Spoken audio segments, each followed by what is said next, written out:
Well, hey, what's going on, guys? It is Dave Beaver, Pastor Dave Beaver. To some of you, whether you catch this live or you catch this later, that's the beautiful thing about the internet. Some of you are already in bed. Some of you are at work. Some of you are doing homework or whatever. But that's the joy of the internet. And tonight, I just wanted to kind of share this Friday night thoughts. You know, these Friday night thoughts, um, just on life in general. You know, I was thinking, no matter who you are, no matter what you say, no matter what you do, you and I are going to encounter criticism. And and check this out. Criticism is one of those things that can be really unfair, right? Like people like to clown other people. Now, don't get me wrong. I like to have fun, goof around with my friends, my coworkers, right? We tell jokes, we joke all night long, we have a good time. But I'm talking about like just the spirit of criticism that occurs in the world, right? And it's derived from things like jealousy, fear. It's derived from things like, again, envy, jealousy, fear. And it kind of is heavy, right? So people like to clown others no matter what it is, right? Like if you talk about what you're passionate about, right? If you talk about what you're passionate about, then people will clown you because you're like, oh, that's all you talk about is this, or they make these snide comments or whatever, right? And if you were an idiot and you were like constantly getting in trouble, you were posting mean things, they'd be like, oh, this guy's such a jerk. He's always, posting mean things. And right, if you work too much, then they're like, yo, that guy's a workaholic and all he cares about is making money. And if you're lazy and you don't work at all or you work minimal, they're like, that guy's a bum, he's a mooch, he don't do nothing. And my point is no matter what you do in life, there's this thing called criticism. And criticism is usually unfair, right? Not constructive criticism. Constructive criticism is helpful, it's beneficial, but I'm talking about clowning criticism. And clowning criticism is something that I see happen all too much, right?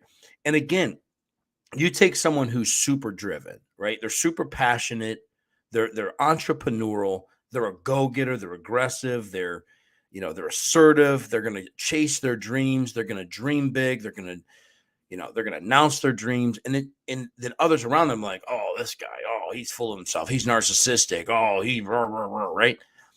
And and again, it's the same deal. If the guy is not motivated or gal is not motivated, doesn't take initiative, they're too quiet, they're too laid back, they're too mild, then it's all that guy's just he's just kind of wasting space. He's not a real go-getter. He's just kind of hanging out, barely getting by, doing the bare minimum. That's enough. And no matter who you are in there, you have to understand in life, criticism on this Friday Night Thoughts edition, criticism's just part of life. The problem with criticism is too many people like you and me give attention with our ears to the criticism versus just staying true to who we are, true to what we do. Who cares if they're annoyed? Who cares if they don't like you? Who cares if they think you're lazy? Who cares if they think you work too hard? Who cares if they think you're too quiet? Who cares if they think you're too loud? Who cares if they like your opinion? Who cares? Who cares if they think you're obnoxious? It doesn't matter. Like, you have to be accountable and responsible for your life, for your dreams, for your doing, for your being, and move forward. I've been a pastor for 28 years, and listen, criticism in the church world is horrible, right? And I don't really fit, and it's cool. And I love the church. Don't get me wrong. People are like, you hate the church. No, I don't hate the church. I'm just honest about the church, right? People are like, oh, you are so mean to the church. No, I'm not. I love the church so much that I'm willing to tell the church what the church world needs to hear. They're like, how can you call yourself a pastor? And I've heard you cuss. And I'm like, oh, would you rather me to be a pastor like maybe you have that tells you he doesn't cuss, but he does probably far worse things behind closed doors than you even know about and you don't want to know about? But see, I know about it because I've been behind the closed doors of ministry for 28 years. I'm free from the hypocrite slip. I don't play them games. The truth is, I just keep it 100% real. Let it all hang out. Be honest. Be truthful. And it gets uncomfortable. It gets really uncomfortable for people who are hypocritical. But it's not, I don't love the church or I'm mean to the church. I love the church. I just know the church, real personal. I know the business of the church. I know the beauty of the church. I know the purpose of the church. I also know the flaws of the church. But hey, I'm not knocking the church. It's still the bride of Christ. We're just imperfect people. But I just like imperfect people to be honest with themselves and just say, hey, we're imperfect and let's keep it moving and let's not hustle and BS people because we don't get nowhere, right? You can't fake it till you make it. You got to realize you can't fake it and you won't make it without the goodness of God. What's my point? My point is this. It doesn't matter what it is. Criticism is a reality. Criticism is there. Undue criticism. The problem is that people like you and people like me give our ears to criticism, and then that criticism starts to create doubt in us. Or, well, I don't want to talk about it because people make fun of me. Oh, I don't want to push through because, well, people are getting annoyed by my zeal, my passion, my excitement, right? Oh, this guy's just a this. Oh, that girl's just a that. It doesn't matter. It doesn't matter. Are those people feeding you? No. Are those people paying your bills? No. Do those people go to practice for you? No. Do those people go to work for you? No. Do those people share your faith? No. Do they share your burdens? No. Are they raising your kids? No. Do they fix your car when it breaks down? No. Okay, then it doesn't matter. It doesn't matter. See, criticism is part of life, but it's unfair. Mostly it is derived when people are critical of you. It's not usually derived from love. It's derived from some kind of inadequacy within themselves. Some annoyance they have with you're doing it, I'm not. You're trying, but I've never been brave enough to try. And that's the truth, guys. Like, right? Pay attention. When you're winning, listen, when you win, oh golly, when you win, pay attention to who's not clapping for you. See, when you win, don't just look who's patting you on the back and congratulate. Look at the man or the woman that when you win something and you walk in the door of your job or your gym or your church or your school or your community center or your neighborhood or your Giant Eagle, and they know what you've accomplished, but they don't even say nothing to you. They belittle it. They try to find a way to belittle it. Oh yeah, but it was this. Oh yeah, but it was that. Oh yeah, but what about this? And oh, how that happened. Yeah, that's because it's derived. Their criticism, or they're doubting you, or they're belittling you, their clowning criticism of you is derived from some inadequacy inside them. Don't think I'm telling the truth. Go ahead. You can get with any psychology major. They will tell you this. Get with the psychology people. They'll tell you this. I got a few psychology friends that do it for a living, and I'm sure they would affirm what I'm saying to you. Usually, criticism is not derived from a deep love and desire for someone else's success. It's derived from an inadequacy within ourselves. So I don't listen to criticism. I listen to constructive criticism with and from people who I see support me in my darkest hours and my brightest hours.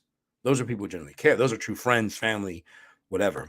But at the end of the day, criticism is everywhere. That's what I want to talk about this Friday night thoughts. Criticism everywhere. Doesn't matter, right? People will clown you if you talk too much about what you're passionate about, right? Listen, check this out. Jesus and jiu-jitsu are the two most talked about topics on all of my social media platforms. I quit talking about my family. Now, listen, I've had people be critical of me and say, oh, why don't you ever talk about your wife? Why don't you ever talk about your kids? I talk about my kids, but I do it minimally, not because they're minimal in my life. It's because the world is a bunch of creeps, and I had to, and my family had to deal with some damaging pushback, negative things that happen because of crazy people on social media. So I don't kind of put them in the limelight. They're the limelight of my life. Every day I go to work and I provide for my family. They're the limelight of my life, but I have to draw some boundaries so creeps and people on social media don't have access. But Jesus and jiu-jitsu, they can get all that smoke. They can get that smoke all day. Jesus and jiu-jitsu, faith and violence are my two most talked about things because they also bring the most resolution to life. You want certain action, you want certain results. Faith and violence have never failed me in my life. And I love combat sports. But guess what? People will clown your achievement. People will clown your zeal. People will clown your passion. If I talked about Jesus all the time, they'd say I was a religious lunatic, right? And if you know me, I'm not a religious lunatic. I tell church people, hey, yo, keep it normal. Be normal, people. Be normal, right? And I do talk about jujitsu a lot because I love it. Jujitsu is like, some people take Prozac. Some people drink alcohol. Some people smoke cigarettes. I don't know. I do jujitsu. That's what frees my mind. It gives me peace. It's Jesus and jujitsu for me. Those are the two things that just kind of keep me balanced, keep me focused, let me purge all the negative nonsense that I encounter on a daily, weekly, monthly, yearly basis as a pastor. It's my favorite. But even in that, opens the door to criticism. So what do I say? I don't care. Oh, well, I'll buy another gi. I'll buy another rash guard. We'll go another round. Because at the end of the day, I'm putting that work in for me, not anyone else.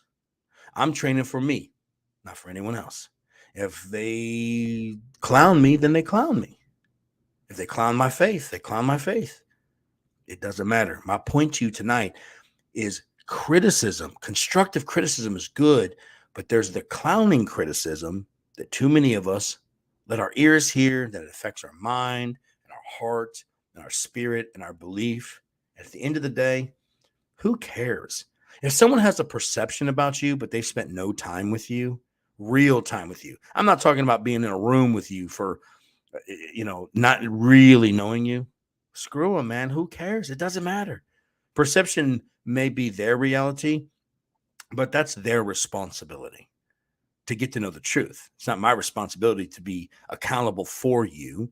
It's not your responsibility to be accountable for them. It's your responsibility to be accountable to God and to yourself, to dream and to do. And just understand as you go about that, criticism is everywhere.